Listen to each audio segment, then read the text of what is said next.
so honored to be able to introduce you all to our guest panelists here. As you all know, Falcon's Creative Group has been helping Kennedy Space Center Visitor Complex with the development of their newest attraction, Heroes and Legends, featuring the U.S. Astronaut Hall of Fame.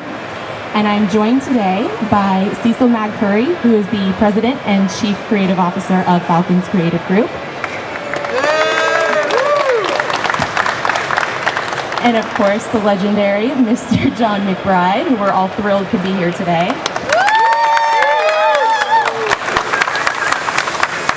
And finally, Theron Protze, who is the Chief Operating Officer at Kennedy Space Center Visitor Complex. So we're going to start with a brief kind of introductory sentence from Cecil and then move on to Theron, and then we will move into a quick Q&A session. Following the Q&A, we are going to have a ribbon cutting, so please stick around for that, plenty of photo opportunities.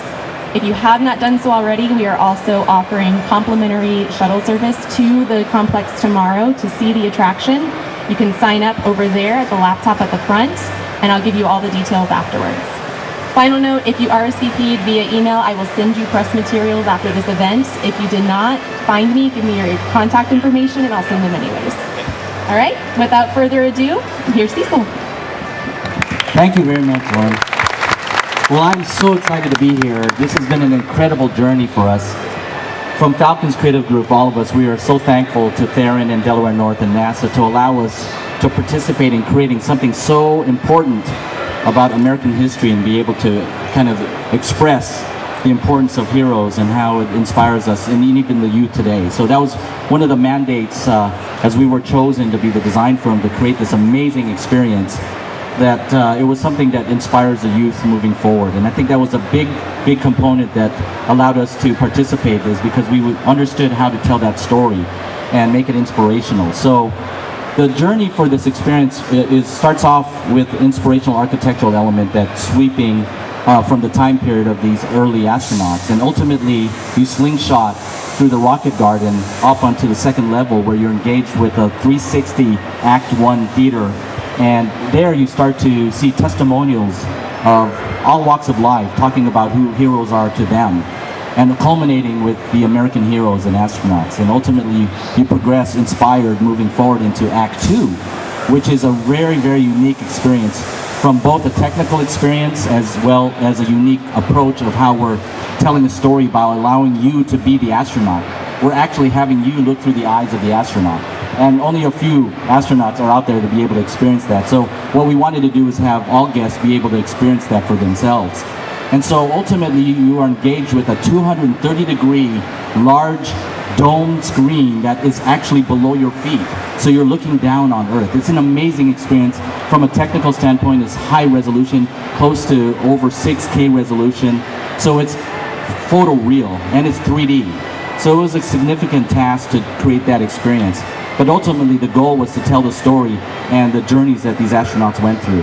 And then ultimately you progress through Act 3. And I want to hand it off to Theron to kind of talk through some of the dynamics of their goals that they had instilled in us to execute. Thank you, Cecil. Yeah, Cecil hit the nail on the head. They were selected, and it's been a great collaborative effort to make this attraction what it is today. And I think the importance of it is to take away the museum experience. We really tout ourselves to inspire minds through a memorable space experience. So the real key goal why Falcon Treehouse was selected, they make the artifacts come alive. So not only the stories that Cecil just walked you through and the experience that you have, you know, the one thing about Act 1 that I love that was great by Falcon Treehouse was bringing people actually off the street, interacting with astronauts, but also telling their stories of who their hero is. So we have folks that were interviewed, and they're in that story telling of who really impacted their lives. So you get that emotional connection with the guest. And then, as you go to Act 2, just wow. You know, and the 3D experiences, I mean, I'm ducking every time the ISS comes over my head. You know, and then they added the wind and their scent that goes along with that experience that just really immerses you in the entire just overall theater. And I hate to even call it a theater because I really do call it an experience. And then you walk out and then you see the artifacts. First of all, you're face to face with an actual rocket. and a flight-flown capsule. And that's right on the mezzanine level, and you're overlooking that and the entire area below. Then you walk down, and instead of having a panoramic museum kind of look, we took a different approach and created pods based off true attributes of what it takes to become a hero. This guy's you're sitting right behind me here. So, you know, and then you go into these pods based on those attributes, and then you get to hear the stories. I can't remember how many countless hours of interviews with actual astronauts that were at Falcon Treehouse. Over 6 hours of actual interviews. But basically, then what happens is you get to see that artifact come alive in the pod as the astronaut is telling their story as it relates to that artifact. So instead of just reading a plaque, now you're able to hear the personal story behind that. The original MCC of the Mercury, all the consoles, the actual consoles are in place, and there's a story of the actual Friendship 7 mission. And then you walk over to the Gemini 9 capsule, flight flown, and projected map on the actual capsule, and in a holographic presentation, you get to hear from Gene Cernan, from Tom Stafford, their stories of what happened on that mission. And then you get to walk around that artifact and actually see it up close. So again, you get the personalized story of every artifact in there. And then, lastly, but certainly not least, is the Astronaut Hall of Fame. Once 6 miles away, it wasn't attended that well by our guests. Kennedy's a full day experience, so that was part of their ticket included, but they just end up usually just going right by it. So we really wanted to give the respect and honor it deserved. Brought it, put it part of Heroes and Legends, and now you walk through an amazing display and learning about the astronauts in a very interactive kiosk that has an interactive cylinder. You can take photo ops with some astronauts right on the cylinder, take some really cool looking selfies, and they do come out really good, by the way. But then you get to learn about anything you want about the astronauts, or they let us know, you know. But you see videos, you see pictures, as it relates to all the astronauts that are inducted into the Hall of Fame. A completely immersive experience. And then you walk out onto the rocket garden right after you just were lifted, elevated up through the ramp. Now you can walk up and get up close you can to actual rockets.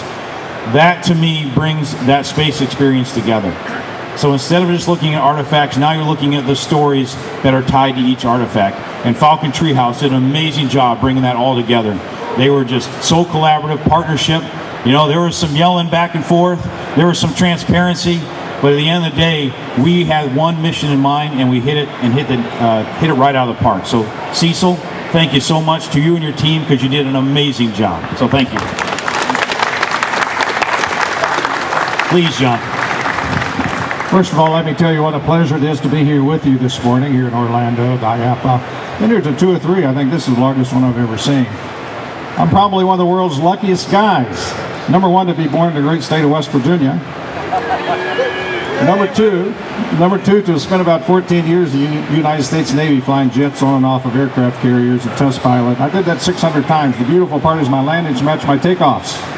That's a great thing when you're a Navy guy. But at the end of my career there at the Navy, I got to go to Air Force Test Pilot School. And all these things kind of combined and came together and allowed me to join NASA in the very first class of space shuttle astronauts. So I was really, I guess you could say, a blessed individual. I'm even more blessed today to be able to go to work with Theron and Andrea and Lisa and Rebecca each and every day. If you haven't been to the Kennedy Space Center Visitor Complex, you are not living. You got to fulfill the whole dream of your life by coming and seeing us, particularly with this Heroes and Legends. Of those 6 hours of astronaut interviews, I think I was on the back side of the camera for most of them, if not more. I think we had more than 6 hours. We had 3 hours with Tom Stafford one day. So I think we got close to 10 or 20 hours maybe. But it was a wonderful pleasure for me to be involved with the base work and the groundwork and helping to usher this thing to its full adulthood. And I'm really pleased to be with you, Theron, today, and all the great folks from the Kennedy Space Center Visitor Complex. So spread the word. Once you see that visitors complex, you'll never feel the same the rest of your life. And this is a great thing today. We're going to do more things, hopefully with Falcon. So come on out and see us, visit us, pass the word, and have a wonderful day. Thank you.